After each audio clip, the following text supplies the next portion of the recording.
Hello friends, तो आज हम मॉक टेस्ट 247 लेके आए हैं और ये हिंदी से संबंधित होंगे। तो आज हम हिंदी के प्रत्येक टॉपिक से एक एक प्रश्न को लेके आए हैं जो आपके एग्जाम के लिए बहुत ही ज़्यादा हेल्पफुल होंगे और प्रत्येक प्रश्नों को विथ एक्स्ट्रा फैक्ट के साथ बताएंगे। तो आप लोग वीडियो के अंत तक बने रहिएगा। तो चलिए शुरू करते हैं। पहला प्रश्न है, कविता समुद्र के रचयिता कौन है? बहुत ही महत्वपूर्ण प्रश्न है। कविता है समुद्र, इसके रचयिता को आपको बताना है। ऑप्शन में दे रखा हरिवंश राय बच्चन, महादेवी वर्मा, सीताकांत महापात्र, रविंद्रनाथ टैगोर। तो पहले हम इसका आंसर बता देते हैं, ठीक है। पहले कलर ले लेते, रुकिए। तो इसका आंसर हो जाएगा ऑप्शन सी, सीताकांत महापात्र। सीताकांत महापात्र समुद्र कविता के रचयिता हैं। इसका आंसर ऑप्शन सी हो जाएगा। बाकी इसके अलावा हरिवंश राय बच्चन का बहुत ही एक महत्वपूर्ण कविता है मधुशाला। क्या है? मधुशाला। इसको अच्छा से लिख देते हैं, मधुशाला। तो मधुशाला के रचयिता कौन है? हरिवंश राय बच्चन, अमिताभ बच्चन जी के पिताजी। उसके बाद महादेवी वर्मा के बहुत ही महत्वपूर्ण है यामा। यामा किसकी रचना है? महादेवी वर्मा की। और रविंद्रनाथ टैगोर, गीतांजलि के लिए इन्हें नोबेल पुरस्कार मिला था साहित्य के क्षेत्र में, गीतांजलि के लिए। कब? 1913 में, ठीक है। तो सारे पॉइंट को आपको याद रखना है। तो समुद्र कविता के लेखक कौन है? सीताकांत महापात्र। इसके अलावा जो ऑप्शन में दिया था उससे संबंधित भी हम प्रश्न को जान लिए, जैसे हरिवंश राय बच्चन का बहुत ही महत्वपूर्ण ये कविता है मधुशाला, महादेवी वर्मा यामा, रविंद्रनाथ टैगोर की गीतांजलि के लिए इन्हें 1913 में नोबेल पुरस्कार मिला था साहित्य के क्षेत्र में। किस क्षेत्र में? तो साहित्य के क्षेत्र में, उसे भी हम लिख देते हैं। तो सारे फैक्ट को आपको याद रखना है। तो फ्रेंड्स, अब चलते हैं अगले प्रश्न की ओर। प्रश्न है, मौखिक भाषा की मूलभूत इकाई क्या है? यहाँ पे बहुत सारे स्टूडेंट क्या करेंगे, क्वेश्चन पढ़ेंगे, भाषा की मूलभूत इकाई, मार देंगे आंसर बी, आगे बढ़ेगा गलत हो जाएगा उसका, ठीक है। वर्ण नहीं होगा, ठीक है। बता देते हैं। अगर सिर्फ भाषा की मूलभूत इकाई पूछता, अगर भाषा की मूलभूत इकाई पूछता तो ये वर्ण या ध्वनि दोनों होगा। भाषा की मूलभूत इकाई वर्ण या ध्वनि दोनों होगा। लेकिन ये जो वर्ण है ये लिखित भाषा की इकाई है। वर्ण लिखित भाषा की इकाई है और ध्वनि मौखिक भाषा की इकाई है। ध्वनि मौखिक भाषा की इकाई है। बिल्कुल ध्यान से, मौखिक भाषा की इकाई है। बस अगर सिर्फ भाषा की इकाई पूछता तो वर्ण और ध्वनि दोनों आ जाता। अगर लिखित भाषा की इकाई पूछता, लिखित भाषा, भाषा में भी तीन तरह, लिखित भाषा, मौखिक भाषा, एक होता सांकेतिक भाषा। पढ़ेंगे, तीन तरह की भाषा है। लिखित भाषा में लिख के देते हैं, मौखिक में बोल के, और सांकेतिक में संकेत दे के। तो ये तीन तरह का भाषा है। तो अगर भाषा की इकाई पूछता, अगर भाषा की इकाई पूछता तब आपका आंसर होता वर्ण या ध्वनि। यहाँ पे पूछा है मौखिक भाषा ना, तो मौखिक भाषा की इकाई है ध्वनि और लिखित भाषा की इकाई वर्ण है। आप इसे याद रखिएगा, बहुत ही महत्वपूर्ण कॉन्सेप्ट है। तो इसका आंसर क्या होगा? इसका जो आंसर होगा, इसका आंसर क्या होगा? ऑप्शन बी, ए, बी नहीं ए, ध्वनि। तो मौखिक भाषा की इकाई क्या है? ध्वनि। इसका आंसर ऑप्शन ए हो गया, है ना। मौखिक भाषा की इकाई ध्वनि, लेकिन लिखित भाषा की इकाई वर्ण। इसको आपको ध्यान में रखना है। नेक्स्ट है, निम्नलिखित में से कौन सा शब्द स्त्रीलिंग है? चारों में से आपको बताना स्त्रीलिंग शब्द नहीं है। देखिए ध्यान से, कौन सा शब्द स्त्रीलिंग नहीं है?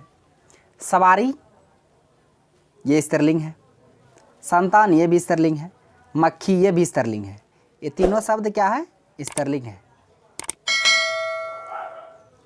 ठीक है। लेकिन कौवा स्त्रीलिंग नहीं है। इसका आंसर ऑप्शन सी हो जाएगा, कौवा पुल्लिंग है। कौवा कैसा शब्द है? पुल्लिंग है। इसका स्त्रीलिंग कौवी हो जाएगा, कौवा कौवी। तो कौवा स्त्रीलिंग नहीं है, कौवा पुल्लिंग है। प्रश्न में बोला गया कि कौन स्त्रीलिंग नहीं है, तो इसका आंसर ऑप्शन सी हो जाएगा, कौवा स्त्रीलिंग नहीं है। बाकी इसके अलावा सवारी, संतान, मक्खी तीनों स्त्रीलिंग है। दिख रहा है आपको ये कलर? हमको तो लगता नहीं दिख रहा होगा। ये स्त्रीलिंग लिखे थे हम। इसका आंसर ऑप्शन सी हो गया, ये स्त्रीलिंग था। कुछ ज़्यादा फीका हो गया ना, ये गाढ़ा है, और ये कौवा पुल्लिंग था। अब दिख रहा होगा, ठीक है। तो इसका आंसर ऑप्शन सी हो गया। नेक्स्ट है, पश्चिमी हिंदी की बोली नहीं है। ये भी बहुत ही अच्छा प्रश्न है कि पश्चिमी हिंदी की बोली नहीं है। बांगरू, बुंदेली, खड़ी बोली, ये पश्चिमी बोली की हिंदी है, मतलब पश्चिमी हिंदी बोली। क्या प्रश्न क्या बोला गया कि पश्चिमी हिंदी की बोली नहीं है, तो ये पश्चिमी हिंदी की बोली है बांगरू, बुंदेली, खड़ी बोली। लेकिन ये जो मगही है ये बिहारी बोली है, हम लोग बिहारी में बोलते हैं मगही, तो बिहारी बोली है। मगही कैसा बोली है? बिहारी बोली है। ठीक है, तो इसलिए इसका आंसर ऑप्शन डी हो जाएगा, मगही। ठीक है, इसको याद रखिएगा। तो बांगरू, बुंदेली, खड़ी बोली तीनों पश्चिमी हिंदी की बोली है, लेकिन मगही बिहारी बोली की है, तो इसका आंसर ऑप्शन डी हो गया। प्रश्न है, यहाँ पे अंडरलाइन कर लीजिएगा, यहाँ अंडरलाइन है। ठीक है, प्रश्न में बोला गया कि नौकर ने दरवाजा खोला, वाक्य के रेखांकित सब पद में कौन सा कारक है? कारक के कितने भेद? तो कारक के बता दे 8 भेद हैं। कितने भेद है कारक के? 8 भेद हैं। कारक के कितने भेद? 8 भेद। तो यहाँ पे नौकर ने दरवाजा खोला, यहाँ नौकर ने आ गया, तो कौन सा कारक होगा? कर्म कारक का चिन्ह पता है ना क्या है? को, कर्ता ने कर्म को। करण का क्या है? से है। अपादान का भी से है। ठीक है, तो इसका आंसर ऑप्शन ए हो जाएगा, कर्ता। कर्ता कारक का चिन्ह क्या है? कर्ता कारक का चिन्ह है कर्ता ने, तो कर्ता कारक का चिन्ह ने है, तो यहाँ नौकर ने, तो ने आ गया ना, इसलिए इसका आंसर ऑप्शन ए हो जाएगा, कर्ता कारक। बाकी यहाँ करण और अपादान में अंतर समझिए, करण कारक और अपादान कारक। करण कारक एक उदाहरण देते हैं, जैसे सीता कलम से लिखती है। सीता कलम से लिखती है, एक सेंटेंस दिए। दूसरा सेंटेंस दिए, सीता स्कूल से घर आई। सीता स्कूल से घर आई, ये 2 सेंटेंस हैं। तो देखिए, करण कारक का भी जो चिन्ह है, करण कारक का भी चिन्ह वो भी से है, और अपादान का भी से है। लेकिन कारक जो करण कारक में मतलब अलगाव की भावना नहीं होगा, यहाँ मिला हुआ रहेगा, सटा हुआ रहेगा, चिपका हुआ रहेगा, ऐसा हम समझते हैं। चिपका हुआ रहेगा, सटा हुआ रहेगा। ठीक है, इसमें समझिए हटल रहेगा, हटा हुआ रहेगा, बिछड़ने का भावना होगा, बिछड़ा हुआ, बिछड़ने वाला ना। ये थोड़ा कोई वर्ड है, की वर्ड, इसको याद रखिएगा। अब देखिए, सीता कलम से लिखती है, यहाँ भी से आया। सीता स्कूल से घर आई, यहाँ भी से आया।